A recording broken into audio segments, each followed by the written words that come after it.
ہم نے اکٹھے کام کیا اور ان سے سیکھنے کا مجھے موقع ملا. میاں صاحب کے ساتھ بھی ریلیشن شپ شروع میں اچھی رہی, بیچ میں کچھ عرصہ ان کے ساتھ پرابلمس ہمارے ہوئے. کوئی بھی آدمی جس کا تھوڑا سا بھی لبرل رجحان ہوگا وہ پیپلز پارٹی کے ساتھ اس کا کوئی نہ کوئی تعلق بنے گا. دیکھیں جیسے میں نے کہا 32 سال ہو گئے, ان 32 سال میں مجھے نہیں یاد کہ شاید ہی کوئی ایسا موقع ہو کہ کسی حکومت کے ساتھ تعلقات بہت اچھے ہوں. کیونکہ مسئلہ یہ ہوتا ہے کہ وہ ایک محاورہ ہے نا کہ اگر گھوڑا گھاس سے دوستی کر لے گا تو کھائے گا کیا. تو اگر خبر نہیں آپ دیں گے تو آپ کیا کریں گے, اور لوگوں کو بری لگتے نیگیٹو خبر ہوگی بری لگے گی. لیکن مسئلہ یہ ہے کہ حکومتوں کو, سرکاری افسران کو, بیوروکریسی کو, جوڈیشری کو, اسٹیبلشمنٹ کو, سب کو یہ سمجھنا چاہیے, پولیٹیکل پارٹیز کو, کہ ہر چیز اچھی نہیں ہوتی. میڈیا کا کام ہے کہ وہ خبر نکالے اور وہ خبر لوگوں تک پہنچائے. جو رائٹ ٹو نو ہے عوام کا, وہ بہت اہم ہے. اور اگر رائٹ ٹو نو کو ہم نے دبا دیا یا اس کو ہم نے پریشر میں لے آئے تو پھر ختم ہو جائے گا. جو آرٹیکل 19 جو ہے آئین کا, جو ہمیں فریڈم آف پریس گارنٹی کرتا ہے, تو پھر وہ فریڈم آف پریس, جو فریڈم آف ایکسپریشن جو ہے وہ ختم ہو جائے گا. دیکھیں میرا جب میں نے جوائن کیا تو اس وقت بی بی شہید جو تھی وہ پرائم وزیر اعظم تھی. ان کے ساتھ ریلیشن شپ بہت اچھی رہی, کوئی مسائل نہیں تھے. وہ اس قسم کے مسائل تھے جو کبھی یہ خبر لگا دو, یہ خبر نہ لگاؤ, اس قسم کے ہوتے ہیں جو نارمل روٹین کی چیزیں ہوتی ہیں, وہ تھے. اس سے زیادہ کچھ نہیں تھا. میاں صاحب کے ساتھ بھی ریلیشن شپ شروع میں اچھی رہی, بیچ میں کچھ عرصہ ان کے ساتھ پرابلمس ہمارے ہوئے, بٹ پھر وہ مسائل ریزالو ہو گئے.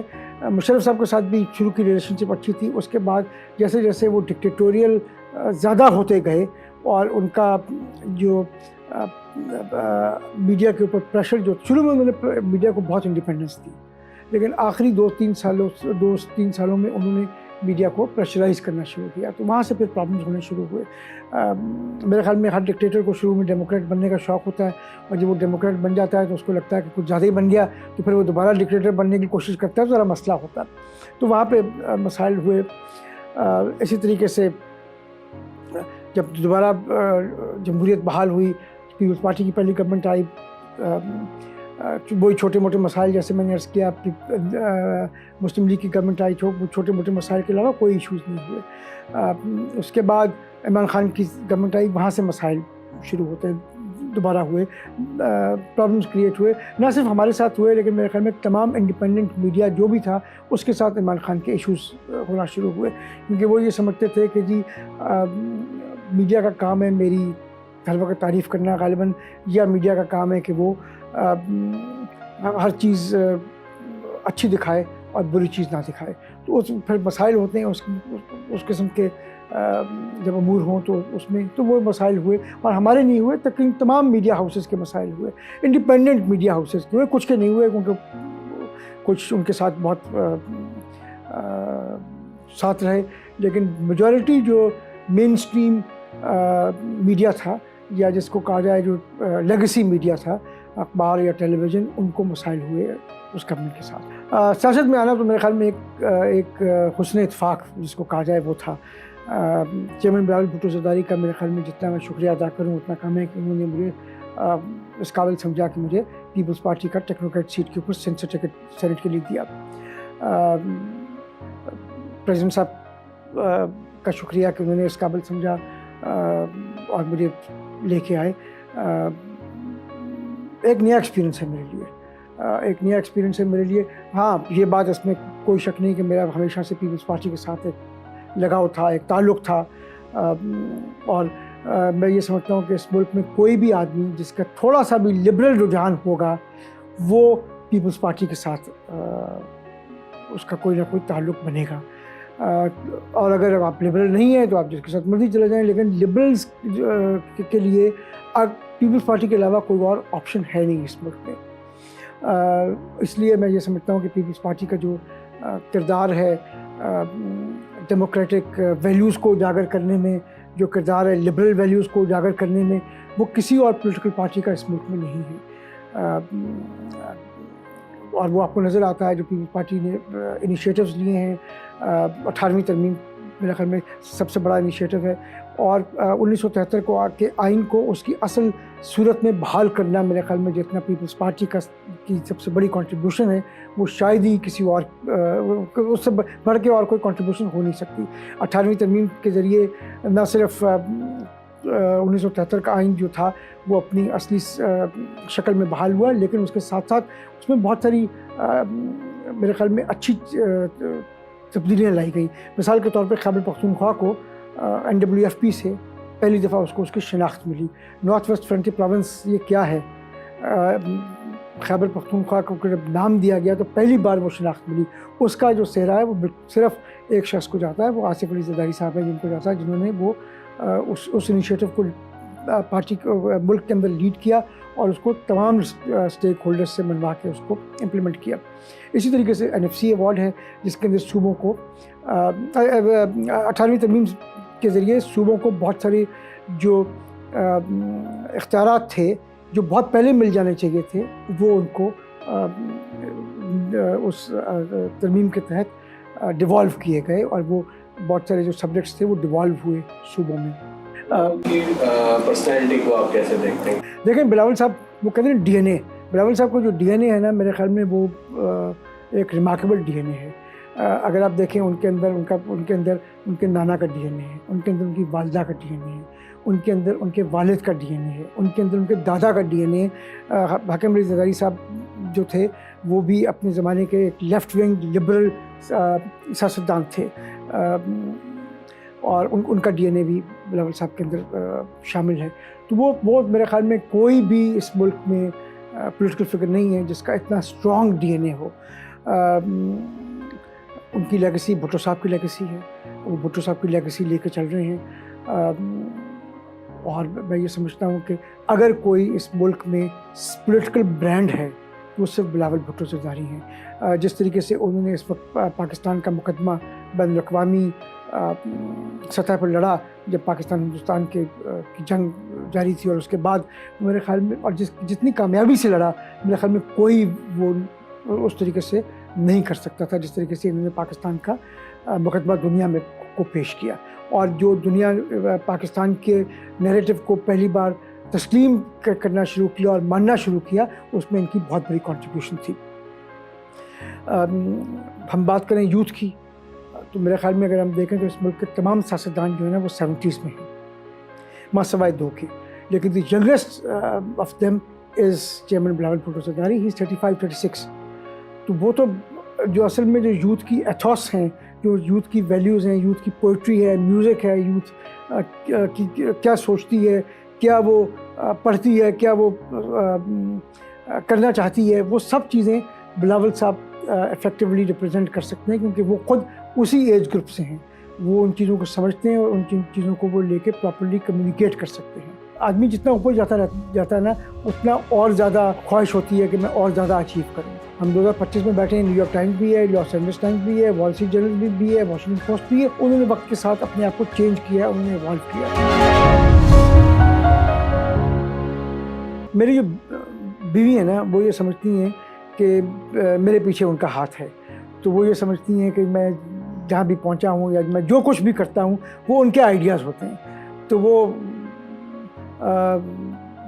میرے میں ہر خاتون شاید یہی سمجھتی ہے، لیکن وہ یہ سمجھتی ہیں کہ میں کچھ بھی کرتا ہوں تو وہ کہتی ہیں کہ تو میرا آئیڈیا تھا، تو اور وہ یہ سمجھتی ہیں کہ ان کی وجہ سے obviously میں سکسیزفل ہوا ہوں، کامیاب ہوا ہوں۔ And yes I guess I should say that. باقی آپ نے کہا بچوں کی بات کی، میرا ایک بیٹا ہے، میری ایک بیٹی ہے، دونوں اتفاق کی بات ہے، ڈیجیٹل میں، بہو بھی میری ڈیجیٹل سائٹ پہ ہے۔ تو یہ ایک ایسی چیز ہے جس کی ہمیں تو سمجھ نہیں ہے، لیکن بچوں کی کو سمجھ ہے۔ میری بہو جو ہے، اور انفیکٹ میری جو پوتی بھی ہے وہ بھی انفلوئنسرز ہیں۔ پوتی میری چھوٹی ہے، 9-10 سال کی ہے، لیکن انفلوئنسر ہے وہ بھی۔ دیکھیں میں یہ سمجھتا ہوں کہ جو کسی بھی آدمی کی جو کامیابی ہے نا اس کے پیچھے 3-4 عنصر ہوتے ہیں۔